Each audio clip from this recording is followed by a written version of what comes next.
Mesdames et messieurs, bonjour et bienvenue à cette édition. Les personnes handicapées à l'honneur ce mardi.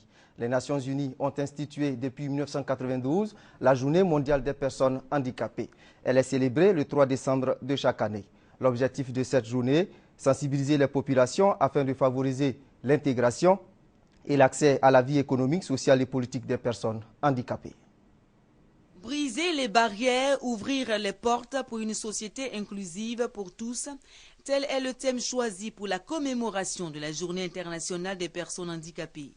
La présente édition est une opportunité offerte pour aborder l'exclusion dont souffrent ces personnes en mettant l'accent sur la promotion et la défense de leurs droits civils, politiques, économiques, sociaux et culturels. Au plan international et national, des stratégies et des plans d'action sont élaborés en faveur d'un développement qui prend en compte la question du handicap. En effet, environ 1 milliard de personnes dans le monde vivent avec une déficience et souffrent davantage de la pauvreté. Au plan national, le gouvernement a toujours montré sa détermination à favoriser l'intégration sociale de cette couche vulnérable de la population. En outre, les concertations interministérielles ouvertes aux partenaires techniques et financiers et aux organisations de la société civile ont permis de rendre disponibles, en vue de leur adoption prochaine en Conseil des ministres, divers outils sous la forme de documents de politique pour la période de 2014-2016, ainsi que des textes réglementaires en matière de santé, d'éducation-formation et d'emploi des personnes handicapées. Aussi, dans la perspective de consolider le dialogue social comme une approche privilégiée, un cadre de concertation et de suivi des actions en faveur des personnes handicapées a été institué.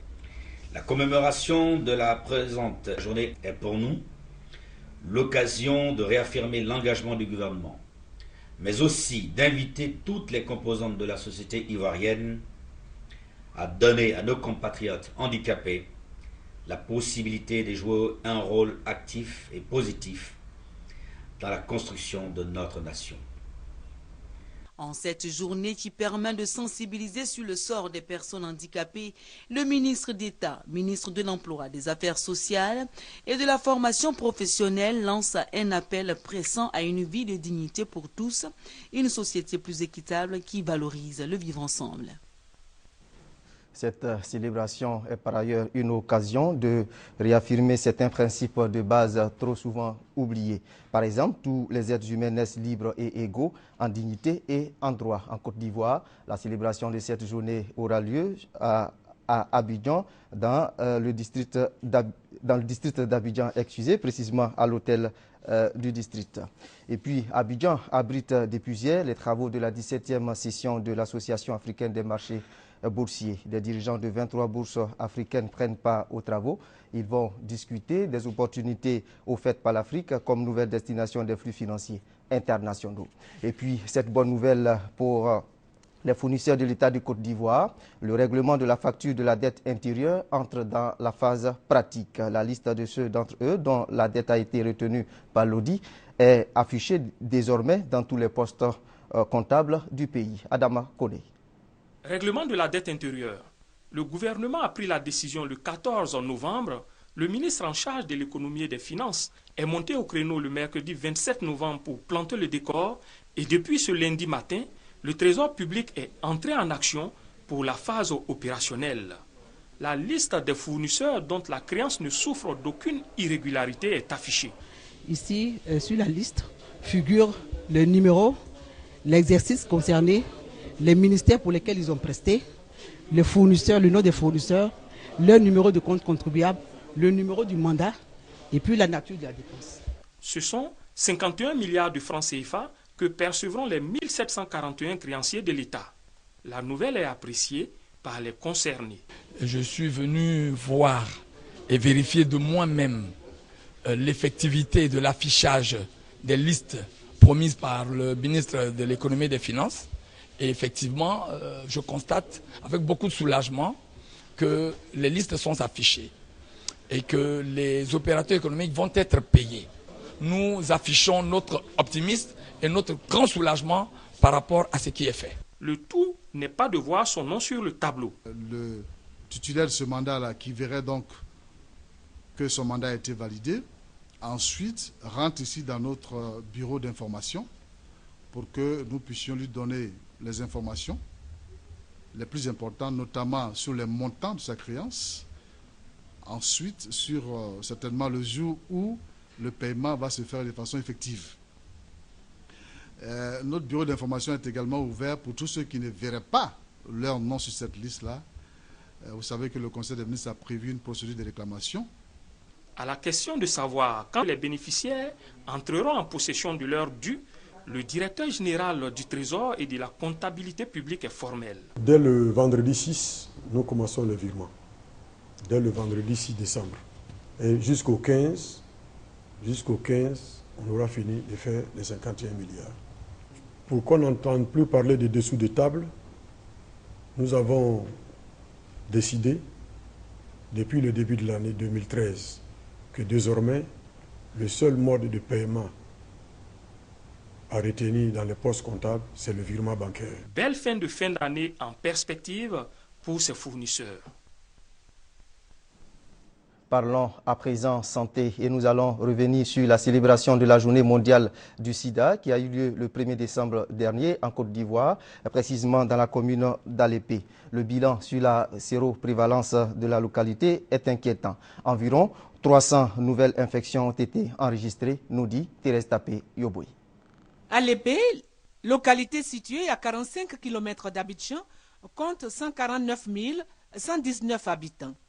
Sur ces 149 019 âmes, 1854 personnes sont déclarées séropositives.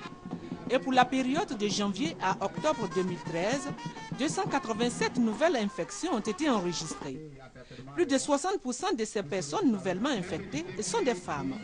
Une raison qui a amené Diaby Aminata, préfet du département, par ailleurs présidente du comité départemental de lutte contre le sida, à encourager ses administrés à se faire dépister volontairement.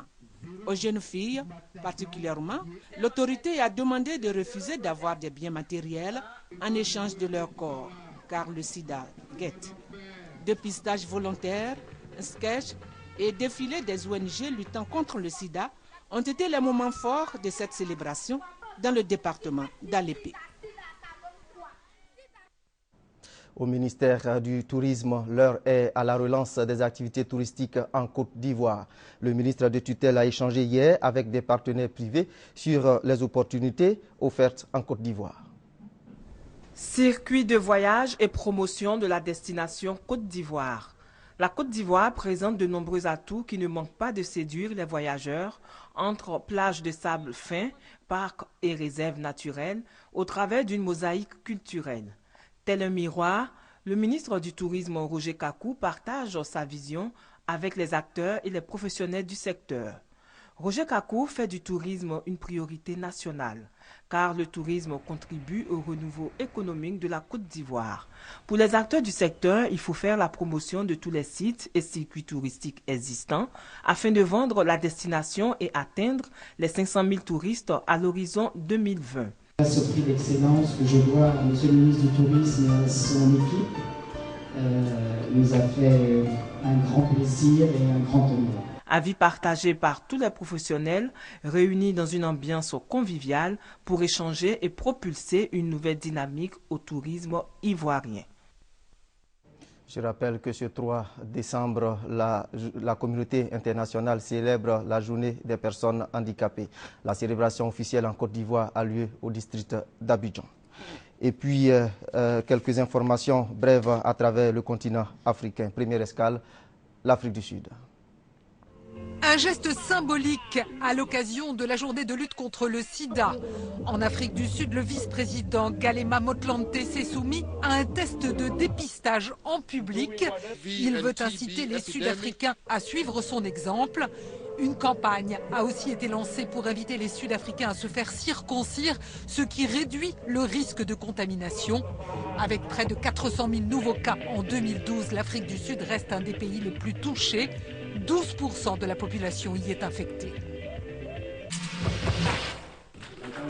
C'est un premier pas vers une monnaie unique.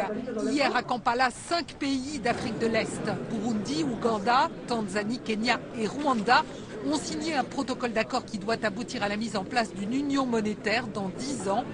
Objectif, développer le commerce régional et attirer les investissements étrangers. 130 millions de citoyens sont concernés.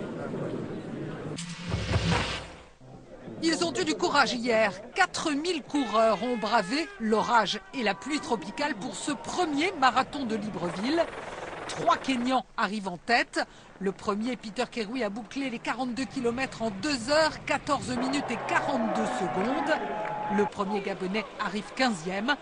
Paris réussit donc pour le Gabon qui veut se doter de grands événements sportifs.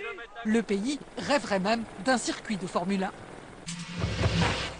Nous n'en faisons pas, or en général...